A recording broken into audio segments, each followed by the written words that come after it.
বিজ্ঞান কর্মীরা যে বিজ্ঞান মনস্কতা প্রসার, বিজ্ঞান চেতনা প্রসারের জন্য সর্বদা তারা বিভিন্নভাবে নানা রকমের কার্যক্রম চালিয়ে আসছে। কখনো আলোচনা সভা, কখনো প্রদর্শনী, কখনো পত্রিকা প্রকাশ। সেই বিষয় নিয়ে আমরা আমাদের খুব কাছের মানুষ, বন্ধু মানুষ এবং ডক্টর সব্যসাচী চট্টোপাধ্যায়, যিনি এই বিষয় নিয়ে দীর্ঘদিন ধরে গবেষণা করেছেন, বর্তমানে তিনি কল্যাণী বিশ্ববিদ্যালয়ে আছেন, ইতিহাস বিভাগে অধ্যাপনা করেন। আমি তাকে বলবো যে তিনি আমাদের মঞ্চে আসুন এবং সে বিষয়টি নিয়ে উনি ওনার বক্তব্য উপস্থাপনা করুন। আপনারা প্রথমে বক্তব্য শুনবেন, বক্তব্য শোনার পরে আমরা তারপরে প্রশ্নোত্তর পর্ব আলোচনা করব। পাপাই শিকদার, তুমি সাথে রিসিভ করো। ডক্টর চট্টোপাধ্যায়, আপনি মঞ্চে আসুন প্লিজ। আলোচিত সহযোগে আমরা বক্তব্য শুনব বিজ্ঞান আন্দোলনের ইতিহাস। এরপরে আমাদের মঞ্চে আবৃত্তি হবে। তারপর আরও একটু ছোট্ট আলোচনা আছে যে অলৌকিকতা বনাম বিজ্ঞান, সেটি আলোচনা হবে একটু পরে। তারপরে আমরা হাতে কলমে আবার করব, হাতে কলমে বিজ্ঞান। এই তিনটে প্রোগ্রাম হয়ে যাওয়ার পরে করবো আমরা হাতে কলমে বিজ্ঞান।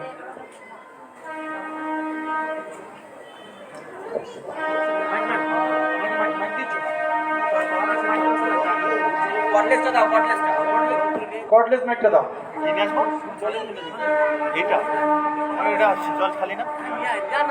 আমরা একটু সময় চেয়ে নিচ্ছি।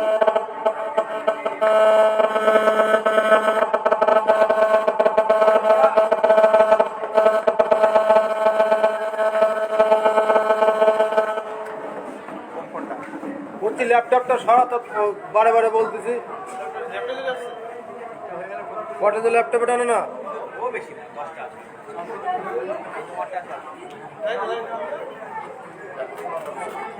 ল্যাপটপে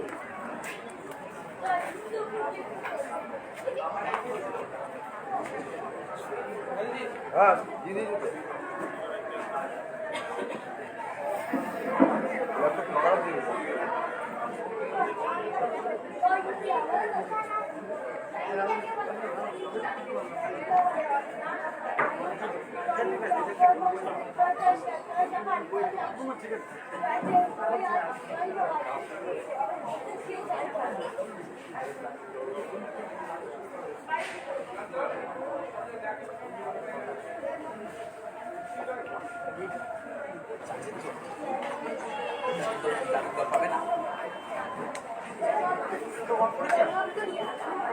মাইক হইতে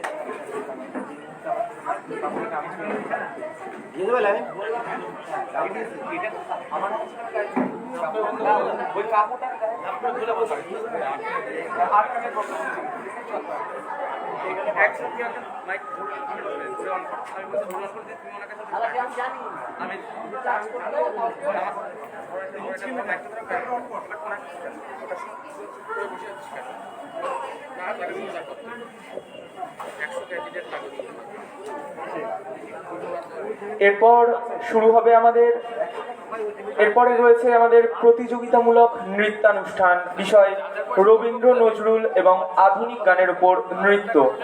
ক বিভাগ 5 বছর থেকে 10 বছর, খ বিভাগ 10 বছর থেকে 14 বছর পর্যন্ত। সহযোগিতায় আশা স্টুডিও, বাতকুল্লা, নদিয়া। যারা এখনো নাম নথিভুক্ত করতে চান তাদের উদ্দেশ্যে বলছি, আপনারা 1 নম্বর কাউন্টারে এসে নিজেদের ক্যান্ডিডেটের নাম নথিভুক্ত করিয়ে যান।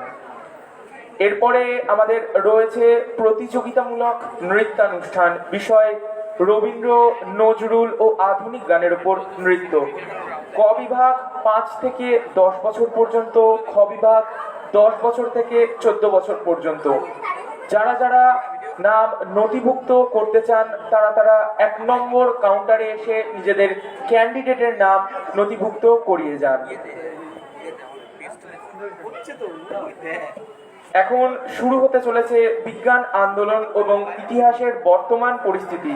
বক্তা অধ্যাপক ডক্টর সব্যসাচী চট্টোপাধ্যায় মহাশয়, ইতিহাস বিভাগ, কল্যাণী বিশ্ববিদ্যালয়।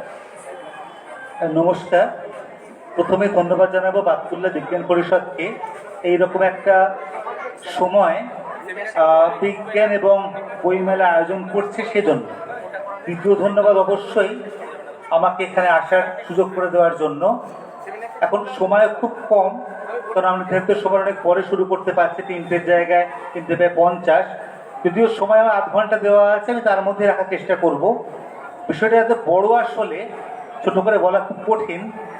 আর এত সুন্দর আবৃত্তি শুনছিলাম, মাঝখানে রসভঙ্গ করে আমি বলছি, ফলে আমি খুব বিরক্তি উৎপাদন করবো না আশা করা যায়। ছবি এক্ষেত্রে আমার সহায়ক হতে পারে। আমাদের আলোচনার বিষয় আপনারা এতক্ষণ ধরে শুনছিলেন বিজ্ঞান আন্দোলনের ইতিহাস ও বর্তমান পরিস্থিতি।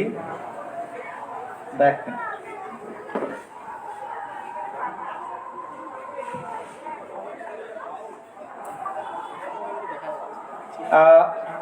এই আলোচনায় আমরা কি দেখার চেষ্টা করব সেটাই আমি সংক্ষেপে বলি।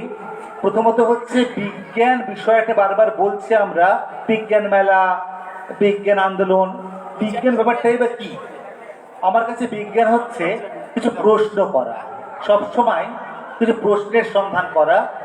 অর্থাৎ কি, কবে, কোথায়, থেকে বড় কথা কেন, এই কারণ খোঁজাটাই আসল বিজ্ঞান। ফলে বিজ্ঞানের প্রকৃত সংজ্ঞা কি তা যদি আমরা বিচার করি, তাহলে আমাদের ছাত্র জীবনে শোনা বিজ্ঞান মানে বিশেষ জ্ঞান আমি একটু ভুলে যেতেই বলবো। আমরা যেটা অভিধানে দেখে থাকি, বিজ্ঞান মানে বিশেষ জ্ঞান বা বস্তুসমূহের বিশেষ জ্ঞান, এটা বললে সব কিছু বলা হয় না। কারণ আমরা যে কোনো বিষয়ে বিশেষ জ্ঞানের অধিকারী হলেই নিজেদেরকে বিজ্ঞানী বলি না। আজকে ক্রিকেট খেলা হচ্ছে ভারত দক্ষিণ আফ্রিকার, এবং সেই ক্রিকেট খেলা আজকে এখনো শুরু হয়নি বৃষ্টির জন্য। আমার এই ক্রিকেট খেলা সম্পর্কে যদি জ্ঞান থাকে, আমি কি বিজ্ঞানীর দিকে বলতে পারবো না। সেজন্যই বিশেষ জ্ঞানের বিশেষত্বটা কি তা বুঝতে হবে। কেন ইংরেজি ব্যবহার করছি কেন? ইংরেজি অভিধান যখন দেখছি আমরা, স্পষ্ট বলা আছে বিজ্ঞান হচ্ছে সেই বিশেষ ধরনের জ্ঞান যার মধ্যে রয়েছে পরীক্ষা, এক্সপেরিমেন্টস এবং অবজারভেশন, নিরীক্ষা। তাহলে পরীক্ষা এবং নিরীক্ষা দ্বারা যে জ্ঞান অর্জিত হয় তাকে বিজ্ঞান বলবো। কিন্তু বিজ্ঞান আসলে পদ্ধতিটা, যে পদ্ধতিতে আমরা শিখি সেটাই আমরা বিজ্ঞান বলে গণ্য করছি। হাতে কলমে চর্চা খুব গুরুত্বপূর্ণ, একরকম গুরুত্বপূর্ণ গাণিতিক হিসেব নিকেশ। এখন বিজ্ঞান আন্দোলন বলতে কি বুঝবো আমরা? মূলত 3টে দিক বুঝবো। একটা হচ্ছে বিজ্ঞানের তথ্য এবং তত্ত্ব জানানোর কাজ ব্যক্তি করতে পারেন, পত্রপত্রিকা করতে পারে, কোনো সংগঠন করতে পারে। যেমন ধরুন, কালকে এখানে ভবানীদা বলেছেন, একটু পরে জয়দেবদা বলবেন, এই যে ব্যক্তিরা কোনো বিষয়ের আলোচনা করছেন, কি তারা করছেন? বিজ্ঞানের তথ্য এবং তত্ত্ব জানাচ্ছেন। কেন জানাচ্ছেন সেটা আমি পরের ধাপে বলছি। দ্বিতীয় হচ্ছে পত্রিকার মাধ্যমে, বইয়ের মাধ্যমে। এই যে বইমেলাটা হচ্ছে এখানে, তাতে অনেক বই দেখবেন এইরকম বিষয়, বিজ্ঞানের কোনো বিষয় তার সম্পর্কেই বইগুলো বেরিয়েছে, কোনো পত্রিকাগুলো বেরোচ্ছে। অনেক স্টল আমি দেখছিলাম ঘুরে ঘুরে, বিজ্ঞান দরবার রয়েছে, বঙ্গীয় বিজ্ঞান পরিষদ, প্রবীণ সংগঠন, তাদের বই রয়েছে, বেকছুর বই রয়েছে। ফলে এরকম নানা বিজ্ঞান সংগঠনের বই রয়েছে। কাজে বিজ্ঞান আন্দোলন বলতে আমরা বলবো বিজ্ঞানের তথ্য জানান। এবং যেটা সবচেয়ে গুরুত্বপূর্ণ, যে কথা বলছিলাম, যে শুধু তথ্য জানি লাভটা কি আমার যদি বিজ্ঞানের দর্শন না জানি। আমি বিজ্ঞানের দর্শন মানে কি? দর্শন মানে হচ্ছে সেই গোড়ায় যে ছবিটা দেখিয়েছিলাম, কারণ খোঁজা। অর্থাৎ বিজ্ঞান মনস্কতার বিকাশ ঘটানো, যে কাজটা করার চেষ্টা করছে বিভিন্ন সংগঠন, তার মধ্যে বাৎসল্য বিজ্ঞান পরিষদ রয়েছে। এই সংগঠনগুলো কি করে জানতে চায়, যে বিজ্ঞানের মাধ্যমে কোনো ঘটনাকে ব্যাখ্যা করা যায় কিভাবে। অর্থাৎ একটা স্লোগানের কথা বলি, সব কিছুতেই খুঁজবো কারণ, অন্ধভাবে থাকবো না, বিজ্ঞানকে বইয়ের পাতায় বন্দি করে রাখবো না। নানা রকম পাঠভেদ আছে, একটু কেউ অন্যভাবে এই শব্দগুলো বলে। যাই হোক, তো অন্ধভাবে না মানার কথা বলছি আমরা।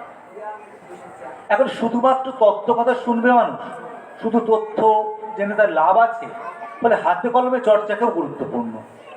একটা সময় মূলত 60-এর দশকে আমরা দেখছি বিভিন্ন জায়গায় বিজ্ঞানের মডেল তৈরি হতো এবং তার প্রদর্শনী হতো। এই যে ছবিটা দেখাচ্ছি, এটা 60-এর দশকের ছবি। এটা গোবরডাঙ্গা রেনেসাঁস ইনস্টিটিউটের ছবি, উত্তর চব্বিশ পরগনা জেলা। এই সংগঠন এখনো আছে, তারা বিজ্ঞানের মডেল তৈরি করতো। আপনারা বলবেন মডেল কি এখনো হয় না নাকি, বিজ্ঞান মেলা কি হয় না? নিশ্চয়ই হয়। আমার যে আলোচনার বিষয় দেখুন ইতিহাস এবং বর্তমান পরিস্থিতি। আমি মূলত খুব চুম্বক দেখানোর চেষ্টা করব, আগে কি ছিল এখন কি হয়েছে, মডেলের ক্ষেত্রে বদলটা কি দেখানোর চেষ্টা করব। কি আশ্চর্য ব্যাপার দেখুন, মাঝখানে যার ছবি রয়েছে তিনি আমাদের প্রধানমন্ত্রী ছিলেন। প্রধানমন্ত্রী থাকা অবস্থায় তিনি দিল্লিতে একটা বিজ্ঞান মেলায় ছাত্রদের কাছে জানছেন তাদের মডেল সম্পর্কে। তাকে বুঝতে পারছেন একেবারে হেলাফেলা করার বিষয় নয়। দেশের প্রধানমন্ত্রী তিনি নিজে গেছেন বিজ্ঞান মেলায়, মডেল বোঝার চেষ্টা করছেন। ইন্দিরা গান্ধীর ছবি বলার অপেক্ষা রাখে না। বিজ্ঞান মূলত দুটো কাজ করে, একটা হচ্ছে ছোট জিনিসকে বড় করে দেখতে চায়। শুধু বিজ্ঞান কেন, আমি যদি বলি আমাদের যাবতীয় পড়াশোনার উদ্দেশ্য তাই, ছোট একটা বিষয়কে বড় করে দেখা। এই কাজটা করে বিজ্ঞানের বিশেষ একটা যন্ত্র যার নাম অণুবীক্ষণ। এবং অণুবীক্ষণে চোখ রেখেছে ছাত্রীরা। অণুবীক্ষণের ইংরেজি হচ্ছে মাইক্রোস্কোপ।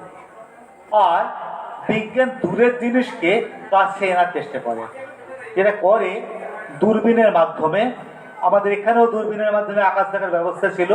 ফলে বিজ্ঞান আন্দোলনের কাজের মধ্যে গোড়ার থেকে যে সংগঠনগুলো কাজ করছিল তাদের কাজে ছিল বিজ্ঞানের মডেল তৈরি করা, অণুবীক্ষণের মাধ্যমে বিভিন্ন বিষয়ে ছোট থেকে বড় করে দেখা।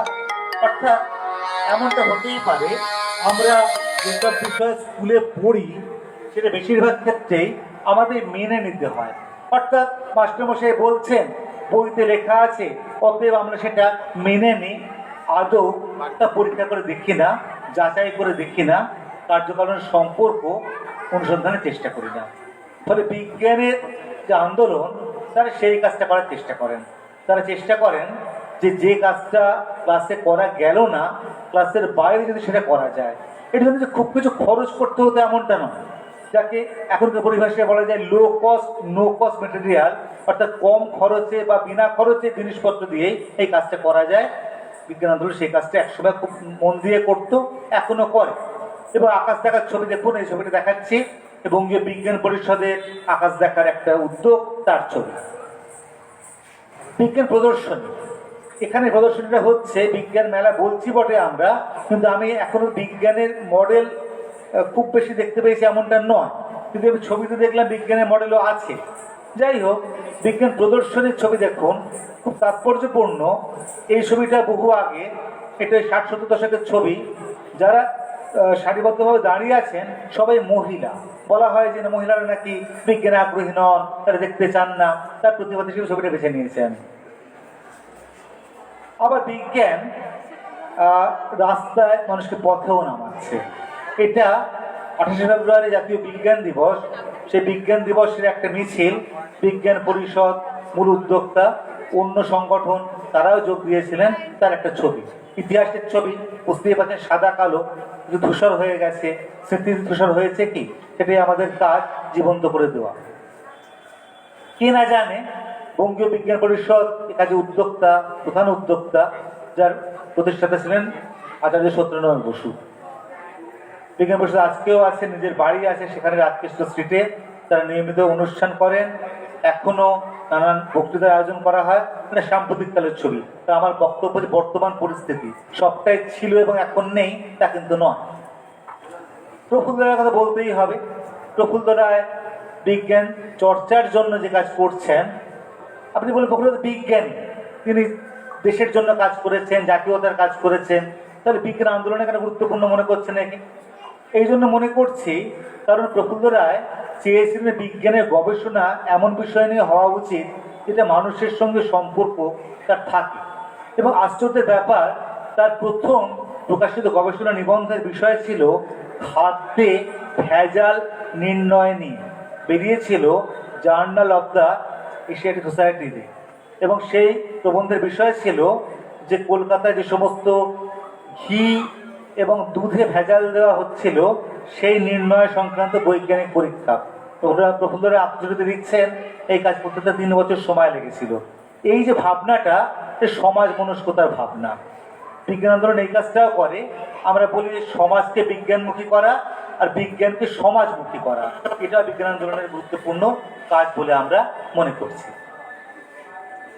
প্রফুল্ল রায় মেঘনাথ সাহা এটা একটা সংগঠন তৈরি করেছিলেন। সে সংগঠন তৈরি হয়েছে 1935 সালে। তার নাম Indian science news association, ISNA সংক্ষেপে। তার একটা ছবি দেখাচ্ছে 2014 সালে। এখন সংগঠনটা আছে, 1935 সাল থেকে এখনো চলছে, সবটাই নেতিবাচক বিষয় নয়। এবং তাদের পত্রিকার নাম সায়েন্স অ্যান্ড কালচার। খুব গুরুত্বপূর্ণ বিজ্ঞান এবং সংস্কৃতির মধ্যে একটা যোগসূত্র স্থাপন করার কাজ। এবং সেই কাজটা ধরো আমি তো ইতিহাস পড়াই, ফলে আমার সঙ্গে বিজ্ঞানের সম্পর্ক কি আপনি জানতে চাইতেই পারেন। আমার কি ভূমিকা? আমার ভূমিকায় সেতু বন্ধনে ইতিহাস আর বিজ্ঞানের মধ্যেকার সম্পর্ক স্থাপন আমার কাজ। ফলে বিজ্ঞান এবং সংস্কৃতি কোনো পৃথক বিষয় নয়। মানবিক বিদ্যা বা বিজ্ঞানের মধ্যে একটা সংস্কৃতির সেতু রচনা করাও বিজ্ঞান আন্দোলনের গুরুত্বপূর্ণ কাজ। আকাশ দেখার কথা বলছিলাম আমরা। আকাশ দেখা খুব আকর্ষণীয় বিষয়, এবং সত্যি কথা বলতে কি বিজ্ঞান আন্দোলনের প্রসার হয়েছিল 60-70 দশকে, যখন আকাশ দেখা পাশাপাশি মানুষ হঠাৎ খবর পাচ্ছে যে মহাকাশে মানুষ যাচ্ছে। প্রথমে মহাকাশে যাচ্ছে, তারপরে চাঁদে যাচ্ছে। গ্যাগারিনের কথা আপনারা জানেন, পরবর্তী চাঁদে আর্মস্ট্রংয়ের কথা জানেন। আমি নাম একের পর এক ছড়ে দিচ্ছি এমনটা নয়। তো সেই সময় কলকাতা শহরে, পশ্চিমবঙ্গের নানান জায়গায় এইসব ছবি সংগ্রহ করে স্লাইড শো এর মাধ্যমে কোনো বিজ্ঞান প্রচারক সেগুলো দেখাতেন। এটা বিজ্ঞান আন্দোলনের কাজ। আজকের মতো আধুনিক প্রজেক্টর নয়। আপনারা জানেন, দেখেছেন কিনা, একটা করে সে ফিল্ম হাতে হাতে সরানো হতো, আবার একটা হয়ে যাওয়ার পর আবার আরেকটা দিকে সরানো হতো, আবার নতুন ফিল্ম লাগাতে হতো। এত আধুনিক নয়, সব power point presentation, laptop, projector কিছুই ছিল না সেই সময় কথা বলছি। এবং সেটা শুধু ভারতবর্ষে নয়, তখন অবশ্য পূর্ব পাকিস্তান, বাংলাদেশ তৈরি হয়নি। এই আগের ছবি, সেই সময় বাংলাদেশে ওই কাজটা হচ্ছিল। তখন বাংলাদেশ হয়নি, এটা বলে রাখি। কিন্তু বাংলাদেশের 70-এর পরে 71 বাংলাদেশ হয়ে যাচ্ছে। অনেকে ভাবছেন বিজ্ঞান নিয়ে। একটা বই বেরোচ্ছে, বইটার নাম বিজ্ঞান আন্দোলন। এবার কি আছে সে বইতে দেখুন, বিজ্ঞান আন্দোলনের ক্ষেত্রে কি কাজ, বিজ্ঞান ক্লাব, বিজ্ঞান ক্লাব প্রজেক্ট, বিজ্ঞান আন্দোলন, এইসব বিষয় লেখা বেরোচ্ছে সেখানে। বিজ্ঞানের পত্রিকার কথা বলা আছে, বিজ্ঞান কি সে কথাও বলা আছে সেখানে। আবার বিজ্ঞানের বিভিন্ন সংগঠন তারা যখন কাজ করছে, কাজ করতে গিয়ে তারা মনে করছে যে অনেক সমস্যাও তো শুনছে, তারা দেখছে এই সমস্যার সমাধান কিভাবে করা যায়। তার জন্য বিজ্ঞান সংগঠনগুলো একজোট হচ্ছে। একজোট হওয়া মানে এই নয় যে তাদের স্বতন্ত্রতা বিসর্জন দিয়ে সম্পূর্ণভাবে একটা অন্য সংগঠন লীন হয়ে যাও, তা কিন্তু নয়। তৈরি হচ্ছে সমন্বয়কারী সংগঠন। প্রথমে তৈরি হচ্ছে অল ইন্ডিয়া সায়েন্স কনফারেন্সের মাধ্যমে একটা সংগঠন যার নাম eastern India science club association, 1981 সালে। ওই দশকে তৈরি হচ্ছে আর একটা সংগঠন, বনবিজ্ঞান সমন্বয় কেন্দ্র পশ্চিমবঙ্গ। এটা 80-র দশকের কথা বলছি। এবং সেই সময় আরেকটা সংগঠন তৈরি হচ্ছে, পশ্চিমবঙ্গ বিজ্ঞান মঞ্চ। সেটা কিন্তু কেন্দ্রীয় সংগঠন, সমন্বয়কারী সংগঠন ছিল না সেটা। এই যে ইস্কার কথা বলছিলাম, পূর্ব ভারত বিজ্ঞান ক্লাব সমিতি, তারা বিভিন্ন সম্মেলন আয়োজন করতো প্রতি বছর। তাতে যোগ দিচ্ছে কারা দেখুন, আমি ছবিটি ইচ্ছে করে দেখাচ্ছি। শুধু পশ্চিমবঙ্গ নয়, বিহার, ত্রিপুরা, মিজোরাম, আসাম, মণিপুর, ওড়িশা, বিভিন্ন রাজ্যের প্রতিনিধিরা যোগ দিচ্ছিলেন। বিজ্ঞান ক্লাব আসছিল। অর্থাৎ ব্যাপারটা শুধু পশ্চিমবঙ্গ কেন্দ্রিক নয়, সারা ভারতেই এর প্রসার লক্ষ্য করা যাচ্ছে। প্রত্যেক বছর সম্মেলন হতো, শুরু 1979 সাল থেকে শুরু হয়েছিল। অর্থাৎ 81-তে ইস্কা শুরু হওয়ার আগেই সংগঠন তার সম্মেলন শুরু করেছিল। প্রত্যেক বছরের সংগঠন আমি তালিকা দিচ্ছি না, তো আপনাদের শুনলে ভালো লাগবে। নদিয়ায় হয়েছিল 82 সালে, নদিয়া জেলা সায়েন্স ক্লাব অ্যাসোসিয়েশন কৃষ্ণনগরে এই সংগঠনের আয়োজন করেছিল। এটা হয়েছিল 1982 সালে। এবং সেই সময় একটা চমৎকার সুবিনির বেরিয়েছিলাম, ইচ্ছে করে বেছে নিয়েছি। দেখুন এই যে দেখাচ্ছিলাম 4 নম্বর যে সম্মেলন, তারই এটা স্মরণিকা, প্রসিডিং জার্নাল, যেটা হয়েছিল একই রকম সময়। আজকে 27শে ডিসেম্বর, এই সময়টা ছুটির সময় মনে করা হয়। 28, 29, 30, 82 সালে। কি আশ্চর্য দেখুন, মানে আজ থেকে 29 বছর আগে এখান থেকে কাছের একটা জায়গায় এই সম্মেলন হয়েছিল। তারই একটা নমুনা। ইতিহাস তো শুধু মুখে বললে হবে না, প্রমাণ দেখাতে হবে। প্রমাণ আমি পেশ করছি। এরকম নানান সংগঠন মানে সম্মেলনের আয়োজন করা হয়েছিল। আমি তালিকা দিচ্ছি না, শুধুমাত্র ছবিতে দেখিয়ে রাখছি। নদিয়ার ক্ষেত্রে আমরা কিন্তু আর পাচ্ছি না, অর্থাৎ নদিয়াতে একবার এরকম সম্মেলন হয়েছিল। মোট সম্মেলন 34টা হয়েছিল, তার মধ্যে নদিয়াতে একটাই হয়েছিল। সম্মেলনের উদ্দেশ্য কি, লক্ষ্য কি? লক্ষ্য হচ্ছে এই যে কম বয়সীদের আগ্রহী করা, এবং সে আগ্রহটা কিভাবে প্রকাশ পাবে? প্রকাশ পাবে তার হাতে কলমে চর্চার মধ্যে দিয়ে। সে চারদিকটা দেখতে শিখবে, সে আকাশ দেখবে, আবার টেস্ট টিউব নেবে, বকযন্ত্র নেবে হাতে। এখনকার দিনে তো বললে হবে না যে মোবাইল দেখো না, ফলে মোবাইলও ব্যবহার করতে হবে, অনলাইন অনেক কিছুই হচ্ছে। এবং তার সঙ্গে গাছপালা, প্রকৃতি, পাখি, পোকামাকড় সবই জানবে, সবই দেখবে। এই জগৎটা খুলে দেবে বিজ্ঞান আন্দোলন, যেটা হয়তো ক্লাসরুম, স্কুলের মধ্যে সবটা প্রকাশ করা সম্ভব হয় না। কিন্তু প্রশ্ন হচ্ছে, প্রশ্নটা শুধু বিজ্ঞানের সম্প্রচার নাকি বিজ্ঞান চেতনার বিকাশ? আমরা এখানে শুধু তথ্য জানার কথা বলছি না, বলছি বিজ্ঞান চেতনার বিকাশের কথা, যাতে এই ভাবনাটা মানুষের কাছে পৌঁছতে পারে, যাতে মানুষ সবকিছু অন্ধভাবে বিশ্বাস না করে, প্রশ্ন করতে শেখে। এটাই বিজ্ঞান চর্চার মূল কাজ। এর বিজ্ঞান আন্দোলন এই কাজটাই আমাদের করে। ফলে এই হাতে কলমে চর্চার কথা বারবার আমরা বলছি। এবারে বিজ্ঞান মানে মেলার ছবি দেখাচ্ছি। যাকে দেখতে পাচ্ছেন তিনি বিজ্ঞান অন্তঃপ্রাণ মানুষ, পড়াতেন যাদবপুর বিশ্ববিদ্যালয়ে, গণিত পড়াতেন, নাম দীপঙ্কর রায়। তার পরিচয়, তিনি বিভিন্ন বিজ্ঞান ক্লাবের মেলায় হাজির হয়ে যেতেন। আনুষ্ঠানিক এরকমভাবে অতিথি হয়ে আসা নয়, আমাদের মতো একেবারে আগ্রহ থেকে যেতেন, এবং আহুত বলবো না, রবাহুত, অনাহুত হিসেবে চলে যেতেন। অনেকে বুঝতে পারতেন না তিনি কে, তিনি বোঝাতে চাইতেনও না, এরকম পাশে থাকার চেষ্টা করতেন। এরকম বিজ্ঞান মেলা এখনো হয়, উঠে যায়নি। মডেলগুলো আরো আধুনিক হয়েছে, আরো হয়তো ঝকঝকে হয়েছে। একটু আমাদের বিশ্ববিদ্যালয়ের বিজ্ঞাপনও করে দিই। আমাদের আগামী 5, 6, 7 3 দিনে একটা ছাত্র উৎসব আয়োজিত হচ্ছে। সেখানে বিজ্ঞানের মডেলের প্রদর্শনী প্রতিযোগিতা আয়োজিত হবে। 6 তারিখে হবে স্কুলের ছাত্রদের জন্য, আর 7 তারিখে হবে বিশ্ববিদ্যালয়ের বিভিন্ন বিভাগের জন্য। সেটা এখনো যোগাযোগ করা যায়, নাম দেওয়া যায়। দেখুন এইরকম ছাত্ররা ব্যবহার করছে উন্নত যন্ত্রপাতি এবং তড়িতের ব্যবহার। দেখুন ক্লিপ এবং তারের সাহায্যে তড়িতের ব্যবহার দেখাচ্ছে। এই যে বলে মডেলগুলো আধুনিক হচ্ছে, এবং বিষয় দেখুন কিন্তু এখনকার সঙ্গে মিলে যাচ্ছে, ভাবা যেত না। সৌরশক্তি নিয়ে একটা মডেল, এই মডেলটা রেন ওয়াটার হারভেস্টিং, কিংবা বৃষ্টির জল কাজে লাগানো যায়, তাই নিয়ে মডেল। অর্থাৎ মডেল হচ্ছে, ধরনটা পাল্টে যাচ্ছে, আধুনিক হচ্ছে, চমকপ্রদ হচ্ছে, বিষয়গুলো গুরুত্বপূর্ণ হয়ে উঠছে। অর্থাৎ আমার যদি ফর্মটা হয়, শৈলীটা হয় মডেলের মাধ্যমে বলা, তার কন্টেন্ট, বিষয়টা ক্রমশ পাল্টাচ্ছে যুগের সঙ্গে সম্পর্ক রেখে, সঙ্গতি রেখে। এটা একটা ট্রাফিক সংক্রান্ত মডেল, যাতে দুর্ঘটনা না হয় তার জন্য ব্যবস্থাপনা। আবার বিজ্ঞান মেলা মানে এই নয় শুধু মডেল, অনেক বিষয় সম্পর্কেও এরকম পোস্টার সহযোগে প্রদর্শন করা হয়। দেখুন কত লোক মন দিয়ে শুনছে। বিষয় কি? পৃথিবীর তাপমাত্রা বৃদ্ধি, তার প্রভাব কি, তাই নিয়ে আলোচনা চলছে। ছবিতে দেখছে এবং শুনছেন মন দিয়ে। কেন দেখার কথা বলছি, আমি বা কেন স্লাইডের ব্যবস্থা করলাম? কারণ আবার বিজ্ঞান আন্দোলনের কাছে হাত পাতি। একটা স্লোগান আছে পুরনো, हमने सुना ভুল গয়া, আমরা শুনেছিলাম ভুলে গেছি। हमने देखा याद रहा, আমরা দেখেছিলাম মনে আছে। কিন্তু দেখে থাকলেও সব বেশি মনে থাকবে এমনটা নয়। যদি করে দেখি আরো বেশি মনের মধ্যে গেঁথে যাবে। हमने करके देखा समझ गया, সত্যি বুঝতে গেলে করে দেখতে হবে। দেখুন কিরকম আধুনিক বিষয় বিজ্ঞান আন্দোলন সামনে নিয়ে আসছে। কালো বিড়ালকে সুন্দর ঘুরছে মঞ্চে। আগেকার দিনে মনে করা হতো নানা কুসংস্কারের ব্যাপার, কালো বিড়াল বাবা অমঙ্গল, কোনো মানেই নেই কথাগুলো। এবং অবিজ্ঞান, কুসংস্কার শুধু বিড়ালের সঙ্গে সম্পর্কিত নয়। এই যে আমরা বোতলে বিভিন্ন যাকে হেলথ ড্রিঙ্ক বলা হয় সেই সম্পর্কে নানা রকম যে প্রচার শুনি, তার পাল্টা কথা বলছে বিজ্ঞান আন্দোলন। সেটা নুডলস সম্পর্কে বলছে, হেলথ ড্রিঙ্ক সম্পর্কে বলছে। ছবি দেখুন, এটা বিজ্ঞান মেলা থেকে তোলা ছবি।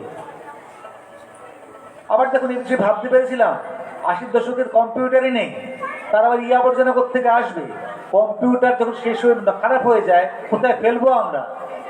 West, electronic West. মোবাইল কতবার পাল্টেছে মোবাইল আজ থেকে নেওয়ার পর থেকে, ভেবে দেখেছেন কোথায় গেল? সে মোবাইলটা ফেলে দিয়েছেন, বাড়িতে রেখেছেন, কোথায় গেল? কোথায় গেল সেগুলো আবর্জনাটা? এই আবর্জনার বিপদ নিয়ে প্রচার করছে বিজ্ঞান মেলা, বিজ্ঞান আন্দোলন। এটার একটা তাৎক্ষণিক সাম্প্রতিক কাজ।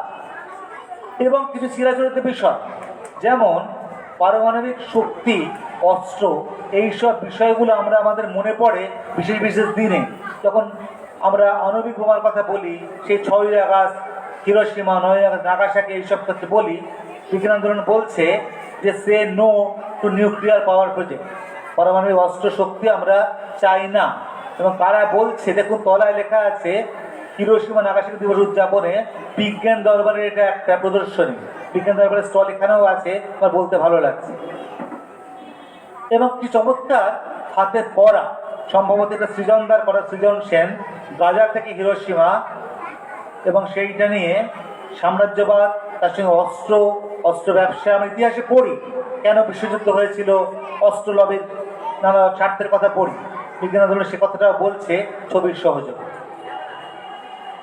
আজকে বিজ্ঞান আন্দোলন, এই যে বসে আঁকো, আপনাদের দেখছিলাম ছবি, যে বসে আঁকোর মধ্যে দিয়েও বার্তা পাঠানো যায়, আরো বেশি লোককে যুক্ত করে। যে আবৃত্তি প্রতিযোগিতা হচ্ছে, যারা আসছেন শুনছেন, তার মধ্যে অনেক বার্তা যাচ্ছে। একটা বিষয় আপনারা বেঁচেছিলেন দেখলাম, সেখানে এই যে এখনকার পড়াশোনা, শুধুমাত্র তথ্য জানবো নাকি প্রয়োগের কথা ভাববো, নম্বরের কথা ভাববো? শুধু কি আমরা নম্বরের চর্চাই করব, নাকি সত্যিকার একটু শেখার চেষ্টা করব? ফলে এই প্রশ্নগুলো আমরা কাদের কাছে রাখবো? ছোটদের কাছে। তারা না এলে কি করে হবে? তাই যে প্রতিযোগিতাগুলো আয়োজন করে বিজ্ঞান সংগঠনগুলো। দেখুন, সভা হচ্ছে, তার সঙ্গে সঙ্গে ছোটরা নানা প্রতিযোগিতার আয়োজন করছে, অংশ নিচ্ছে। কোথাও কোথাও পরিবেশ মেলা হচ্ছে। এটা পুরনো ছবি দেখাচ্ছে, এবছরও হয়েছে, গতকালই ছিল, 25-26 ছিল সবুজের অভিযান চন্দননগরে, হুগলি জেলা, তাদের পরিবেশ মেলা। তো বিজ্ঞান পরিবেশ একসঙ্গে আমরা আলোচনা করতে পারি। দেখুন আপনাদের ছবি, এবারে পাতকুল্লা বিজ্ঞান বইমেলা। এখন গুরুত্বপূর্ণ যে বিজ্ঞান ও বই মেলা, শুধু বিজ্ঞান মেলা নয়, এটা গত বছরের বিজ্ঞান ও বই মেলা। এবং সেখানে মূল বার্তা দেখুন, কুসংস্কার নয়, যুক্তি দিয়ে ভাবা। এটাই বিজ্ঞান আন্দোলনের কাজ। তারা বলছে পাতকুল্লা বিজ্ঞান পরিষদ। কিন্তু আবার ভয়ও করছে, যে ব্যানারটা দেখছিলাম, আস্তে আস্তে বইমেলা কি বিজ্ঞানকে গ্রাস করে নিচ্ছে? বিজ্ঞানটা একদম ছোট্ট পয়েন্টে, আর বইমেলাটা বড় আকারে। আমি জানি না, হয়তো এখানে ঢুকে কারো মনে হতেই পারে তাহলে কি শুধু বইমেলাই হচ্ছে? ফলে এটা একটা প্রশ্ন, বিজ্ঞান তো প্রশ্ন করতে শেখায়। ফলে আমি এই প্রশ্নটা ছড়ে দিতে চাইছি। কিন্তু বই তো আছেই, সত্যি তো বই তো গুরুত্বপূর্ণ। বই থেকে কিন্তু ভাবনাটা এক জায়গায় আরেক জায়গায় ছড়িয়ে পড়বে। আমরা যে কথাগুলো বলি, কথাগুলো তো বলি যারা সামনে আছে তাদেরকে বলি, যারা সামনে নেই তারা কথাগুলো শুনবে কি করে, জানবে কি করে? তার জন্য বই দরকার। এবং সেই বইয়ের জগৎ পাতকুল্লা খুলে দিয়েছে এই বিজ্ঞান ও বই মেলা। এটা একটা অন্য জায়গার বিজ্ঞান মেলার ছবি। পরিবেশ মেলার মধ্যে বিজ্ঞানের বই প্রদর্শনের ছবি, পরিবেশের বই, বিজ্ঞানের বই। বঙ্গীয় বিজ্ঞান পরিষদ, তার কথা বলছিলাম। আবার অন্য সংগঠন গোপালচন্দ্র ভট্টাচার্য বিজ্ঞান প্রসার সমিতি, এদের কাজ গোপালচন্দ্রের কাজকে ছড়িয়ে দেওয়া, অর্থাৎ প্রকৃতির কথা ছড়িয়ে দেওয়া। আমি একটু আগে দেখছিলাম পারুল প্রকাশনী থেকে বেরিয়েছে গোপালচন্দ্রের রচনা সংগ্রহের 2টো খণ্ড, বিষয়ভিত্তিক চমৎকার প্রকাশনা। তাদের বক্তৃতার আয়োজন হয়, তাদের বই বেরোয়, এরকম নানা সংগঠন কাজ করতে নিজেদের মতো করে। তার ছবি, আর একটা সংগঠনের ছবি দেখছি আমরা, এটা গোবরডাঙ্গা গবেষণা পরিষদের আলোচনার ছবি। এখানে যারা রয়েছেন তার বিশিষ্ট ব্যক্তি বলছেন, সুমিত্রা চৌধুরী রয়েছেন, শঙ্কর নাথ, এরা সব বিজ্ঞান প্রচারক। আর আবার বলছে হাতে কলমে বিজ্ঞান চর্চা, আকাশ দেখা। এই যে আকাশ দেখবো কি করে? খালি চোখে দেখবো, দূরবীনের সাহায্যে দেখবো। যিনি দেখাচ্ছেন তার নাম নিখিলেশ পাল। তিনি আকাশ পাগল একজন মানুষ, আকাশ দেখার জন্য, দেখানোর জন্য চারদিকে ছুটে বেড়ান। তার ছবি আমরা দেখছি। এটা বিজ্ঞান আন্দোলনের কাজ। মডেল প্রদর্শনী করছে একজন ছাত্র, কিন্তু একটু মুশকিলও আছে। মুশকিলটা দেখুন, কোথাও একটা বিশ্বাসের বিজ্ঞানের আপোষও দেখতে পাচ্ছি। অর্থাৎ এই ছাত্র বেচারি দোষ নেই, সে তো প্রদর্শন করছে, কিন্তু তার যদি বাহুর দিকে তাকায় নানা রকম জ্যোতিষের নানান ধরনের অলৌকিক বিষয় আসতে দেখতে পাচ্ছি আমরা। অর্থাৎ বাড়ির লোকের যে আচার আচরণ নিজে থেকে সিদ্ধান্ত নিচ্ছে না, সেখানে কোথাও বিজ্ঞান চর্চার সঙ্গে বিরোধ থেকে যাচ্ছে। আমাদের পারিবারিক বন্ধন এই সমস্ত জিনিস করতে বলা হয়, একটু আগে শুনছিলাম একটা আবৃত্তির মধ্যেও বলা হচ্ছিল যে সেই তার সঙ্গে বিজ্ঞান চর্চা যেটা সে শিখছে তার বিরোধ দেখা দিচ্ছে। এই বিরোধ থেকে মুক্তির উপায় কি করে পাবো আমরা, সেই মুক্তির পথ সন্ধানের চেষ্টা করতে পারে বিজ্ঞান আন্দোলন। একটু আগে কথা হচ্ছে বিমল সরকারের সঙ্গে, কেন কথাটা বলছি দেখুন, উনি কাজ করছে মরণোত্তর দেহদান নিয়ে, রাখি পত্রিকা একদম সামনে বাদিকে ওদের স্টল, আমি সেটা ব্যবহার করছি কেন, যে আজকে বিজ্ঞান আন্দোলন শুধু অফলাইন নয়, শুধু এরকম মঞ্চে একজন বলছে বাকিরা শুনছে টুকখানি নয়, এই যে অনলাইন প্ল্যাটফর্মে ছড়িয়ে যাচ্ছে। আমি শুনলাম এই আলোচনাটাও নাকি ফেসবুক লাইভে দেখা যাবে। ফলে একটা সংগঠন, সেই সংগঠন হয়তো মানে পশ্চিমবঙ্গের দিল্লির একটা বেঁচেছি, দেখুন দিল্লির সংগঠন অনুষ্ঠানটা করছে, দেখতে পাচ্ছি সারা ভারত পৃথিবীর যে কোনো লোক, এবং বলছেন নদীয়ার একজন মানুষ, বিষয় একটা বিশেষ বিষয় দেহদান ও চক্ষুদান। অর্থাৎ বিজ্ঞানত কিছু বিশেষ বিষয়ে কাজ করে, তার মধ্যে একটা দেহদান ও চক্ষুদান। নদী বাঁচানোর লড়াই, আমি নদীয়ার বিষয়ে বেছে নিয়েছি। দেখুন, নদী বাঁচানোর জন্য সাইকেল মেশিনের কথা বলছি এবং সাম্প্রতিককালের কথা বলছি, এটা হবে, এখনো হয়নি। ভবিষ্যতের কথা বলতে বলছেন, বর্তমানের কথা বলতে বলেছেন, আমি একটু ভবিষ্যতের কথা বলে গেলাম। এটা হবে 2022 সালে, সেই তার কথাও বলছি। আপনি হিসেব করে লাভ কি, আদৌ কিছু হয়? সাধারণত হয় কি হয় না? আন্দোলন হয়, লড়াই হয়, বুড়িগঙ্গা বাঁচাও, জলাভূমি বাঁচাও এর কাজ হচ্ছে, নানান সংগঠন কাজ করছে, চাকদার সংগঠনের ছবি দেখাচ্ছি। কাজ কি একেবারেই হয় না? একেবারেই হয় না। দেখুন, কাজ কিন্তু একটু একটু হয়। এটা একেবারে গতকালের কাগজের ছবি। চূর্ণী দূষণ রোধে বরাদ্দ হলো অর্থ। যদি বিজ্ঞান আন্দোলন লড়াই না করতো, আদৌ কি এটা হতো? ফলে একেবারে হাল ছাড়ার গল্প বলতে আমি আসিনি। অতীতে সব ভালো ছিল, এখন কিচ্ছু নেই তা কিন্তু নয়, ধরনটা পাল্টে গেছে। লড়াইগুলো শুধু মডেল তৈরি আর আকাশ দেখানো সীমাবদ্ধ নেই, পথে নেবে আন্দোলন। এবং সে পথে নামার ক্ষেত্রে গুরুত্বপূর্ণ ছোটদের পথে নামিয়েছে। এখানে অনুফলদারের ছবি দেখা যাচ্ছে যে বিজ্ঞান দরবারের উদ্যোগ, আরও অনেকের সংগঠন ছিল, তাদের উদ্যোগে আগে প্রকৃতিকে চিনতে হবে, তবে তো আমি চেনাতে পারবো। সেই কাজ ছোটদের নিয়ে করছে বিজ্ঞান সংগঠন। শেষ কথা বলা যায় না, কারণ প্রশ্ন কখনো হয় না শেষ। আমি চাইবো এইভাবে নতুন প্রজন্ম এগিয়ে আসুক, কেউ গাছ লাগাক, কেউ রসায়নের চর্চা করুক, কেউ আকাশ দেখুক, কেউ ছোটো জিনিসকে বড় করে দেখুক, কেউ বই পড়ুক। এই সব মিলিয়ে আমরা এগোতে পারবো। এই সবটা মিলিয়ে যে কাজ, তাকে আমরা বলবো বিজ্ঞান আন্দোলন। আপনাদের সবাইকে অসংখ্য ধন্যবাদ আমার কয়েকজন সাহায্যকারী মানুষকে, দীপক কুমার দা, গোবর গবেষণা পরিষদের কর্ণধার, এবং আমার ছাত্র সুপলনাথ গায়েন, গবেষক। তারা আমায় সাহায্য করেছে সাইট তৈরির ক্ষেত্রে, নানান তথ্য এবং ছবি সরবরাহ করে। অনেক ধন্যবাদ আপনাদের। আসলে আমাদের সবাইয়ের একসঙ্গে যে বাঁচার চেষ্টা, তাই আমাদের বাঁচাতে পারবে। সবাই না বাঁচলে আমরা কেউই বাঁচবো না। এই সবাই বাঁচার কথা বলেই আমি শেষ করতে চাইছি। আপনাদের অসংখ্য ধন্যবাদ। নমস্কার।